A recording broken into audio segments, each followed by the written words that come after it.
वैसे तो कहते हैं भगवान ने किसी को गरीब नहीं बनाया है। उन्होंने हर किसी को इतना दिया है कि वो अपना जीवन गुजार सके, और अगर किसी को ज़रूरत से कम भी दिया है तो भगवान उसके लिए कुछ न कुछ ऐसी व्यवस्था कर ही देते हैं जैसे उनका जीवन चलता रहता है। हम अक्सर दूसरों की अमीरी देखकर अपनी अमीरी और गरीबी का अंदाज़ा लगाते हैं। यदि हमारे पास 10 रुपये हो और सामने वाले के पास 100 रुपये हो तो हम अपनी नज़रों में गरीब हो जाते हैं और सामने वाला अमीर हो जाता है। हम ये नहीं सोचते कि एक व्यक्ति कितनी मेहनत से रुपए कमाता है, 100 काम कर रहा है, उसकी ज़रूरत क्या है। हम तो बस दूसरों की दौलत देखते हैं और अपनी राय बना लेते हैं।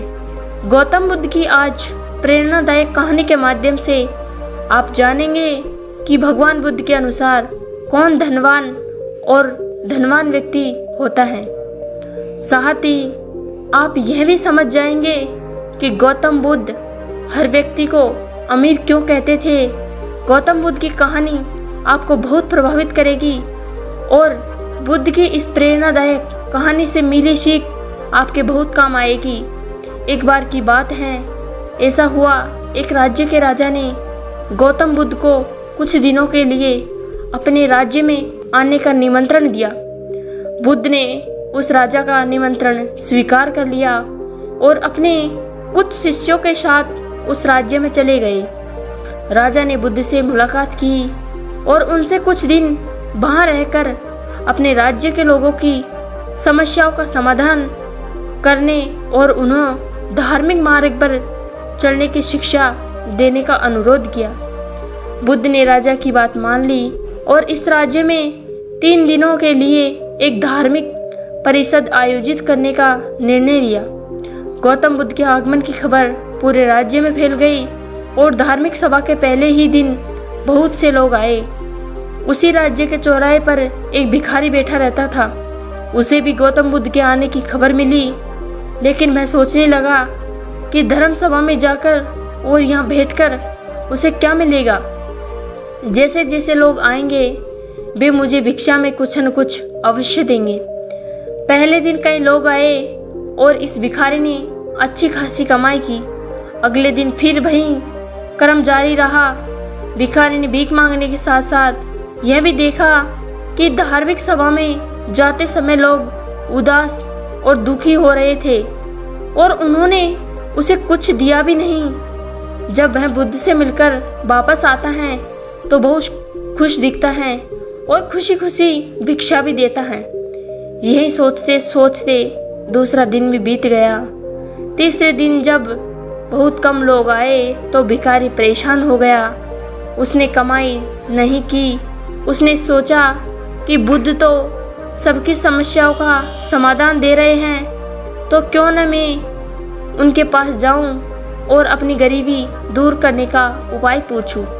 ऐसा सोचकर वह भी धर्म सभा में गया, लेकिन वहाँ लंबी कतार थी। बड़ी मुश्किल से उनकी बारी आई। बुद्ध के पास पहुंचकर उसने प्रणाम किया और कहा, प्रभु, इस गांव में सभी लोग सुखी हैं और सभी लोग धनवान तथा सुख सुविधा संपन्न हैं, फिर मैं गरीब क्यों हूँ। तुम गरीब हो क्योंकि तुम हमेशा दूसरों से मांगते रहते हो, लेकिन कभी किसी को कुछ नहीं देते हो।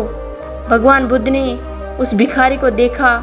आपको लगता है कि लोग तुम्हें भीख में बहुत सारा धन देंगे, लेकिन आप किसी को बदले में कुछ भी नहीं देना चाहोगे।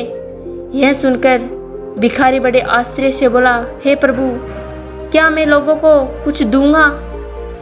मैं भीख मांगकर ही गुजारा करता हूँ। मेरे पास देने को आखिर है क्या?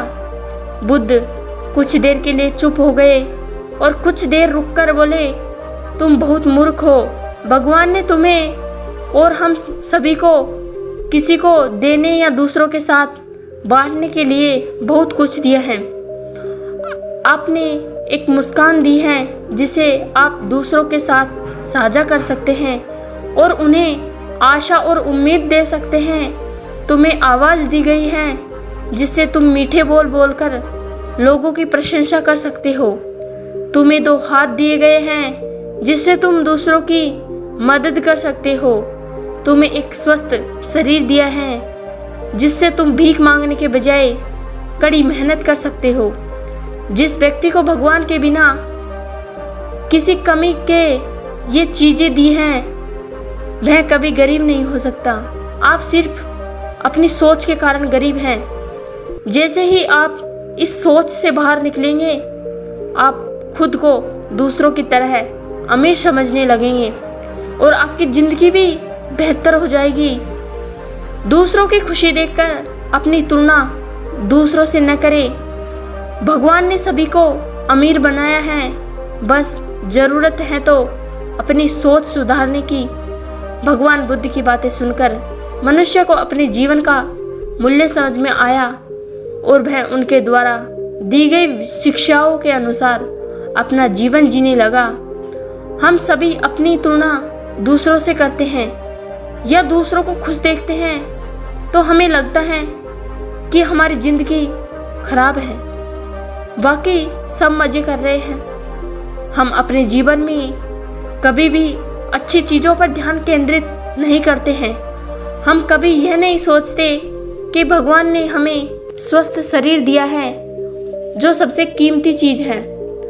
आप कितने भी अमीर क्यों न हो, अगर आपका शरीर उपयोगी नहीं है तो वह पैसा भी किसी काम का नहीं है।